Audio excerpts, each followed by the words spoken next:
analyse qui dit que l'Afrique a subi deux colonisations.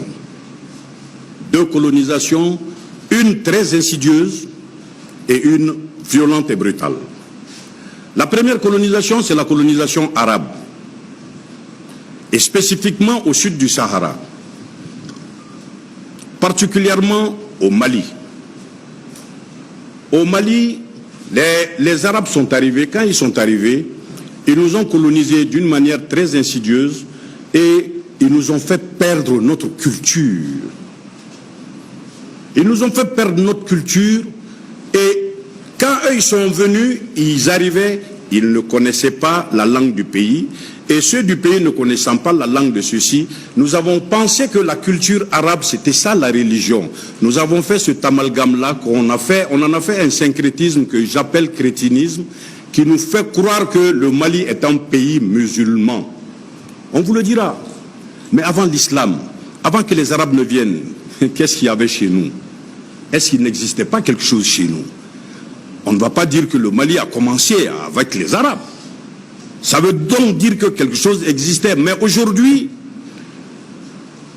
au sud du Sahara, on est très fiers d'être appelés étrangers dans notre propre pays. Tellement on nous a déculturés, on nous a acculturés. Bien sûr, ça c'est l'islam. El Hajj, ça veut dire étranger. Quelqu'un qui effectue le pèlerinage à la Mecque, il est étranger. Mais quand il revient chez lui, il ne peut plus être étranger. Mais nous sommes très heureux, très contents d'afficher El Hajj Draman Samake, parce que je effectue le pèlerinage à la Mecque. L'étranger Draman Samake dans son propre pays, ou Adja dans son propre pays. Ah, c'est paradoxal, ça ne s'explique pas. Allez au Maroc, vous ne verrez jamais un El Hajj parce qu'ils savent qu'en langue arabe, ça veut dire étranger. Et la deuxième colonisation, c'est pourquoi je veux vous dire, le premier devoir que je veux vous donner, c'est de me donner le nom des jours en Bamanankan. On va trouver le nom des jours en Bamanankan. Quelqu'un peut le trouver ici? Le nom des jours en Bamanankan. Hein? Ah, ils vont dire Ntenen, Tarata, Araba, Alamsa. Ça c'est arabe, hein?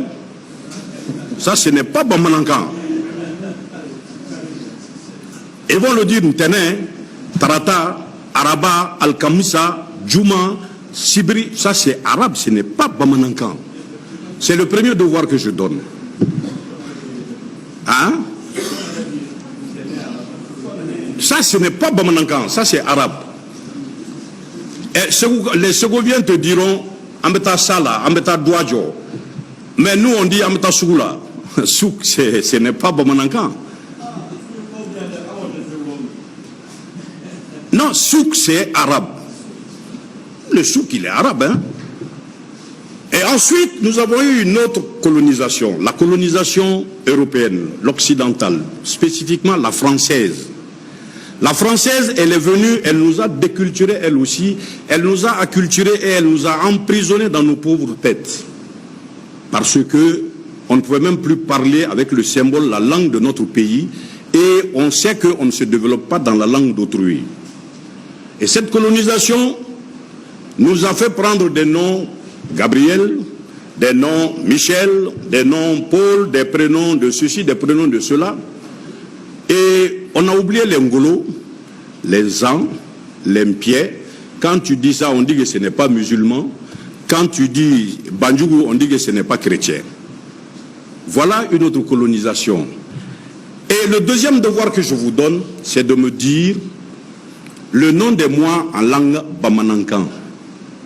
Kalotro, janvier, février, mars, avril, mai, comme on le dit en bamanankan.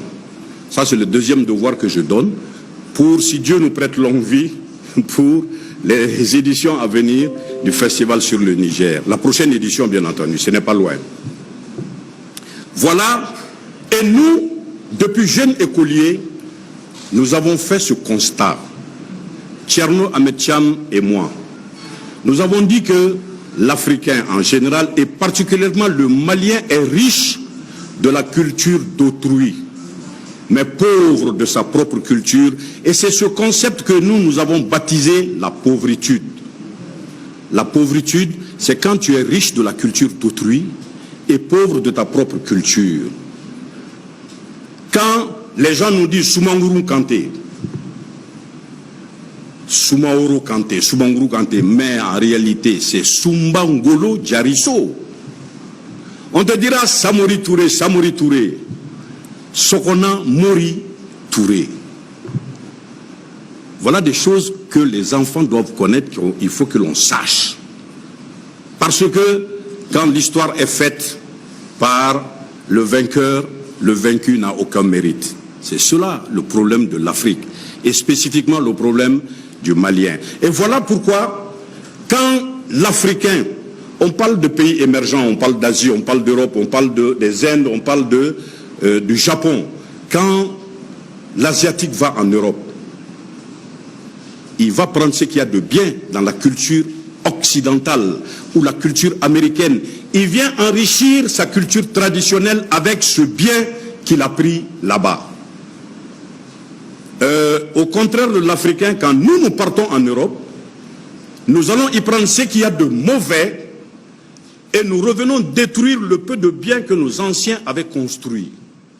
Ils ne sont pas nombreux ceux qui, avec un salaire de 100 à 150 000 francs, mangent à la main en famille. Une fois qu'on a un petit moyen, on préfère manger à table, faire comme le blanc. Tendez le micro à un intellectuel africain, un intellectuel malien spécifiquement. Oui, je suis très heureux de recevoir aujourd'hui, avec ce que vous avez dit, c'est très très regrettable. Nous voulons parler exactement comme l'homme blanc. Alors que nous avons un parler malien, un parler africain. Pourquoi ne pas parler naturellement et normalement? Mais il faut que l'on singe l'homme blanc jusque dans sa façon de parler. C'est tous les Africains. On a tous ce complexe. Pourquoi? Parce que nous sommes prisonniers dans notre tête. Donc, voilà ce qui a prévalu à la rédaction du Rampant. Le concept que on peut construire notre développement à partir de la culture. À partir de notre culture, on peut construire notre développement.